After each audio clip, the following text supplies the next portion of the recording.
Dear students, हमने last video में गति की समीकरण को ड्राइव किया था कलन विधि से।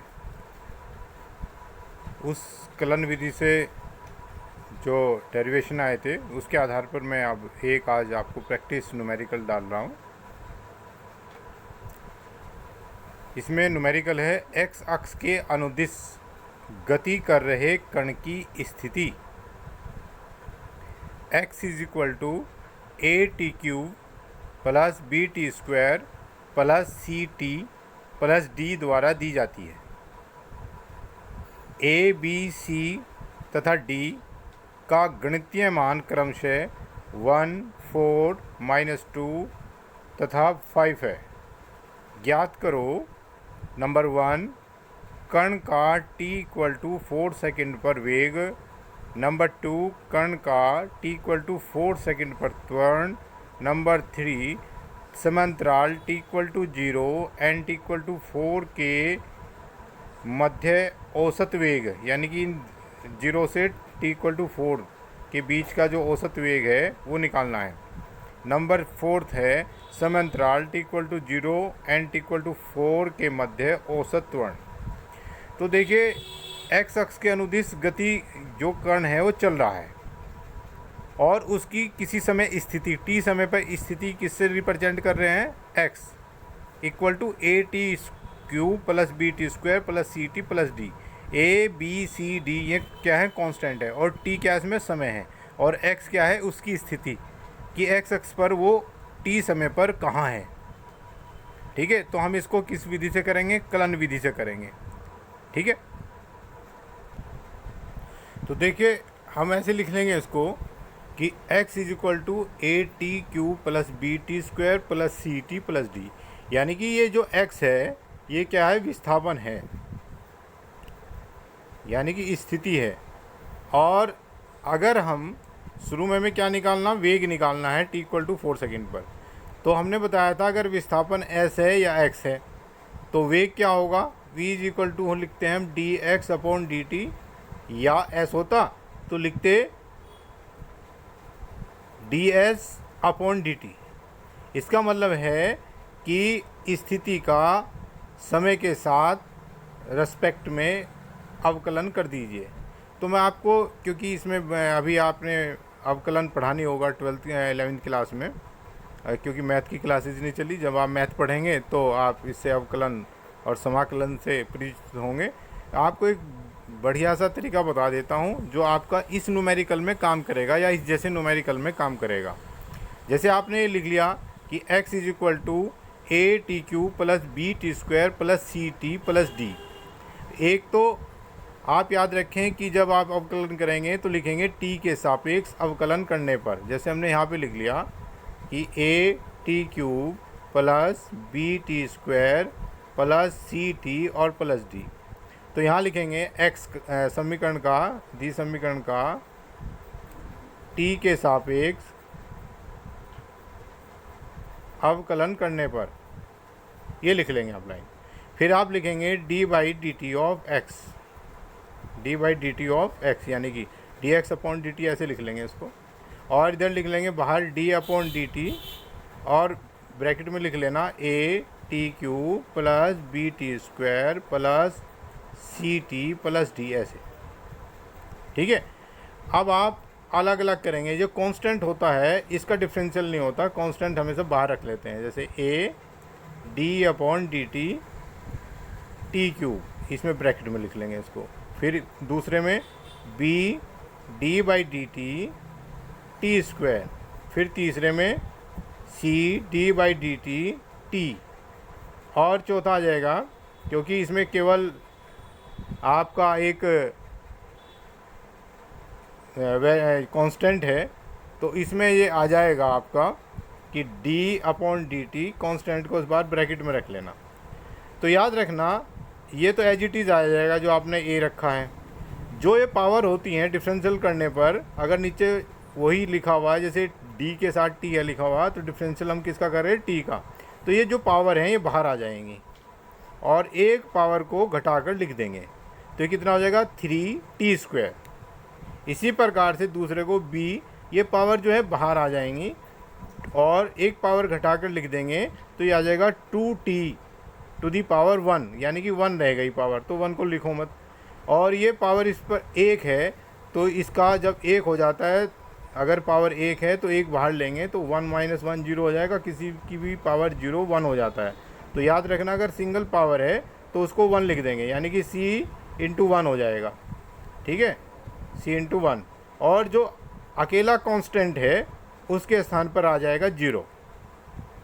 ये आपको इस तरीके से याद रखना है। एक बार फिर पुनः ये हमने एक समीकरण लिख ली, x = a t³ + b t² + c t + d, ठीक है ना। फिर हम इसको लिखेंगे समीकरण का t के सापेक्ष अवकलन करने पर, तो इधर लिख देंगे dx/dt, ये तो लिख कर छोड़ देंगे, और इधर आ जाएगा d/d/dt, और ये पूरी इक्वेशन लिख लेंगे। फिर अलग अलग रख देंगे इनको, कांस्टेंट बाहर और t³ या t² या t वाले पद ब्रैकेट में, और लास्ट में अकेला कांस्टेंट है तो उसको भी ब्रैकेट में रख देंगे।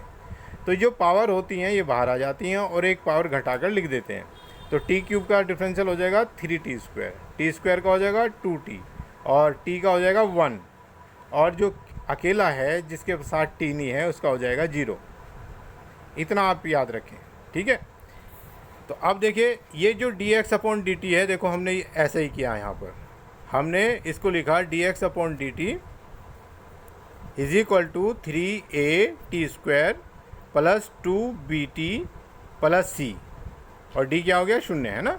ये क्या हो गया, dx/dt को हम क्या लिखते हैं, वेग v, ठीक है ना।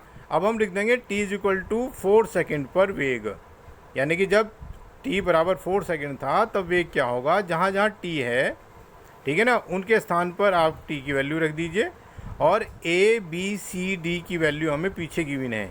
a = 3 है, b = कितना दे रखा, 4 दे रखा, नहीं, a = 1 है, b = 4 दे रखा है, ठीक ना, और c = कितना दे रखा है, -2 दे रखा है, ठीक है। तो हम इनकी वैल्यू रख देंगे, तो देखिए क्या हो जाएगा, v = 3 × 1 × 4 to the power 2 4 या 4² + 2 × 4 × 4, क्योंकि t क्या है 4, b क्या है 4, और c के स्थान पर -2, तो ये 48 आ जाएगा। 4 × 16 = 43 + 4 × 16 = 32 और -2, तो जब इसमें से लेस कर देंगे तो 32 में 2 गए 30 यहाँ पे, और यहाँ 48 और 30 हो गया 78 मीटर पर सेकंड आ जाएगी, यानी कि 4 सेकंड बाद जो वेलोसिटी हो जाएगी कितनी हो जाएगी, 78 मीटर पर सेकंड, ठीक है। अब हम त्वरण को निकाल लेंगे। अब त्वरण जो होता है वो क्या होता है, a क्या होता है, v का डिफरेंशियल, या इसको हम ऐसे भी लिख सकते हैं, जो हमने dx/dt किया है उसका डबल डिफरेंशिएशन होता है इसका। तो अब ये निकालने के लिए हमारे पास v क्या आ गया, ये v हो गया जो ऊपर निकाला था हमने। v हमारे पास आया है 3at² + 2bt + c, इसका एक बार डिफरेंशियल कर दीजिए। किसका, इस बार v का करेंगे t के सापेक्ष, यानी कि dv/dt। बिल्कुल उसी प्रकार से ये जो 3a है ये कांस्टेंट है, और t² का हो जाएगा पावर बाहर और एक पावर लेस कर देंगे, यानी कि 1 रह जाएगी पावर, तो t² का हो जाएगा 2t, और इसका हो जाएगा 2b बाहर, t का हो जाएगा 1 और c का हो जाएगा 0, तो यानी कि a = हो जाता है dv/dt, और ये कितना आ गया 6at + 2b, ये आ गई त्वरण की इक्वेशन आ गई 6at + 2b। इसमें भी हमने क्या पूछा इसने कि t = 4 पर क्या ज्ञात कीजिए त्वरण, तो जहाँ t है वहाँ पर क्या रख देंगे 4, a की वैल्यू रख देंगे और b की वैल्यू रख देंगे, क्योंकि इसमें c और d है नहीं। तो हमने क्या किया बच्चों कि a = 6 × a के स्थान पर 1, t के स्थान पर 4 और b के स्थान पर 4, तो 6 4 जा 24 एंड 2 4 जा 8, तो कितना हो गया 32 मीटर पर सेकेंड। यूनिट्स प्रॉपर लिखनी है, जो भी जिसकी यूनिट होती है, ठीक है। अब ये कह रहा है कि x t इक्वल टू 0 व से t इक्वल टू 4 के बीच औसत वेग ज्ञात कीजिए। ठीक है ना, थर्ड जो उसका है। तो थर्ड पे चलते हैं। हमने पुनः लिख लिया x is equal to A T cube plus B T square plus C T plus D. अब इसने t बराबर 0 पर, ठीक है, हम क्या करेंगे, यहाँ पे t बराबर 0 रख देंगे। t बराबर 0 रखने पर x is equal to D आ जाएगा, और d की वैल्यू कितनी दे रखी है, 5। यानी कि जब t बराबर 0 था तो विस्थापन कितना था, 5 मीटर। इसको थोड़ा सा क्लियर लिख लेते हैं, दिख नहीं रहा। x is equal to D आ जाएगा और d इक्वल टू 5 मीटर। ठीक है, फिर t इक्वल टू 4 सेकेंड पर इसका जो पोजीशन हो गई, स्थिति हो गई, ये कहाँ पहुँच गया। तो इस इक्वेशन में हम t को क्या रख देंगे, 4 रख देंगे, और a b c d की वैल्यू रख देंगे। तो x is equal to a के स्थान पर 1, t के स्थान पर 4, ऐसी b के स्थान पर 4, t के स्थान पर 4, c के स्थान पर -2 और t के स्थान पर 4 और d के स्थान पर 5। तो इसको जब हमने कैलकुलेट किया तो ये आ गया 125 मीटर। ठीक है, तो विस्थापन कितना हुआ, 5 मीटर पे तो थी इसकी, जब ये 5 मीटर का निशान था इनिशियल पोजीशन, और 125 मीटर के निशान पर होगी फाइनल पोजीशन। तो यदि 5 मीटर के निशान से हमने चलना शुरू किया, 125 मीटर तक हम चले, तो हम टोटल कितना चले, 125 माइनस 5, यानी कि विस्थापन कितना हुआ, 120 मीटर। तो औसत वेग बराबर, ठीक है, कुल विस्थापन अपॉन कुल टाइम। कुल जो विस्थापन है 120 मीटर है, और 0 से 4 सेकंड के बीच में टाइम कितना हो गया, 4। तो इसको इससे डिवाइड कर देंगे तो ये कितना आ जाएगा, 30 मीटर प्रति सेकंड। अर्थात 0 सेकंड से 4 सेकंड के बीच में जो औसत वेग आया वो आया 30 मीटर पर सेकंड। एक बार फिर क्या करना है, हमें विस्थापन का समीकरण लिख लेना है। t बराबर 0 पर हम कहाँ पर थे, जो क्या हमारी पोजीशन थी, कहाँ से हमने चलना प्रारंभ किया, 5 मीटर के निशान से चलना प्रारंभ किया। t बराबर 4 सेकंड पर हमने यहाँ पे इक्वेशन में रख दिया, तो ये कितना आ गया, 125, और 125 तक के निशान तक हम गए। तो जैसे हमने यहाँ से चलना शुरू किया 5 से और 125 तक पहुँच गए, 125 के निशान पर, तो इनके बीच की दूरी कितनी आई, 120 मीटर, और टाइम कितना लगा, टाइम लगा है 4 सेकंड। तो टोटल जो डिस्प्लेसमेंट है अपॉन टोटल टाइम से हमने क्या निकाल लिया, औसत वेग, एवरेज स्पीड, क्या एवरेज वेलोसिटी। ठीक है, अब दूसरा कहता है कि t बराबर 0 से और t बराबर 4 के बीच औसत त्वरण। तो इसके लिए हम वेग वाला यूज करेंगे। जब वेलोसिटी निकालनी है तो हमने क्या किया, विस्थापन वाली इक्वेशन यूज, और जब हमें त्वरण निकालना है तो हमें करना है वेग वाली इक्वेशन यूज। तो वेग वाली इक्वेशन हमारी आई थी जो dx अपॉन dt थी, dx अपॉन dt को v कहते हैं। तो v is equal to 3a t square, ठीक है ना, प्लस 20t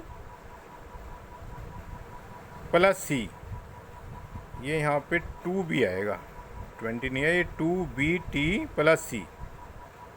ठीक है ना, तो हम क्या करेंगे, t इक्वल टू 0 पर वेग निकाल लेंगे। यहाँ पे t का वैल्यू रख देंगे 0 और a b c की वैल्यू रख देंगे। तो ये कितना आ गया, ये आ गया हमारे पास -2 मीटर प्रति सेकंड, यानी कि रख लो चाहे v is equal to 3a को 4, t को 0, ये तो 0 हो गया, प्लस 2, ये तो 1 है, a इक्वल टू 1, b को 4 और t को 0, प्लस c की वैल्यू कितनी है, -2। तो कितना आ जाएगा, -2 मीटर पर सेकंड आ जाएगा। आ गया। इसी प्रकार से हम t इक्वल टू 4 रखेंगे और v2 निकाल लेंगे। इसमें ये v1 हो गया और ये v2 हो जाएगा, 78 मीटर पर सेकंड, यानी कि v इज इक्वल टू कितना हो जाएगा, 3 × 1 × 4 स्क्वायर प्लस 2 × 4 × 4 प्लस -2। तो कितना हो गया, 16 × 48, 4 चौक 16, दूनी 32, -2। तो कितना आ गया, 78 मीटर पर सेकेंड। और a बराबर होता है वेग परिवर्तन की दर, यानी कि v2 minus v1 upon t2 minus t1 is equal to 78 minus, और ये क्योंकि v1 की वैल्यू -2 है तो -2 अपॉन टाइम जो हो गया t2 है 4 और t1 है 0, तो 78 प्लस 2 अपॉन 4 यानी कि 80 अपॉन 4 इक्वल टू 20 मीटर पर सेकेंड। तो डियर स्टूडेंट्स, जो इस प्रकार के न्यूमेरिकल हैं वो आप इस प्रकार से कर सकते हैं। आप अपनी जो बुक है एनसीईआरटी की या कोई अन्य, उसमें जो इस टाइप की इक्वेशंस हैं आप उनको सोल्व करके देखें, और जो परेशानी हो तो वो मेरे कमेंट बॉक्स में लिखें, मैं उनको भी आपकी सोल्व करने के प्रयास करूँगा। और कई प्रकार से आप इस तरीके से न्यूमेरिकल की प्रैक्टिस अवश्य कर लें, तो आपका ये पोर्शन बढ़िया हो जाएगा। Thank you.